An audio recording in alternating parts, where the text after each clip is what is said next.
Salam dostlar, hər kəs salamlayıram. Deməli, mənə gələn ən çox suallardan biri budur ki, başqa Avropa ölkəsinin oturumu ilə Almaniyada gəlib mən də bərbər işləyə bilərəmmi və yaxud hansısa bir işlə işləyə bilərəmmi? Onu deyim ki, dostlar, qətiyyən Litva, Polşa və yaxud da başqa bir Avropa ölkəsinin oturumu ilə Almaniyada legal bir şəkildə işləyə bilmərsiniz.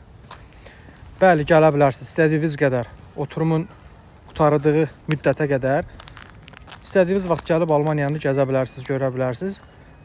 Amma bu işləməyinizə əsas deyil. Almaniyada işləmək üçün nələr lazımdır, nələr lazım deyil. İnşallah bunu növbəti videolarımda deyəcəm. Amma kimsə sizə desə ki, gələ bilərsiniz, işləyə bilərsiniz, problem deyil falan filan. Yəni qarşıma çıxır bəzən belə bir insanlar.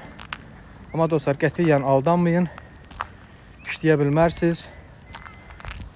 Gəlib işləyə bilərsiniz necə? Rahat bir şəkildə Almaniyaya keçə bilərsiniz başqa bir ölkənin oturumu ilə və burada bir iş yeri tapıb illegal işləyə bilərsiniz, qaçaq işləyə bilərsiniz.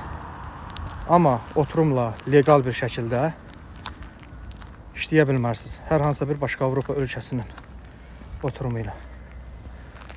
Sağ olun, özünüzə yaxşı baxın.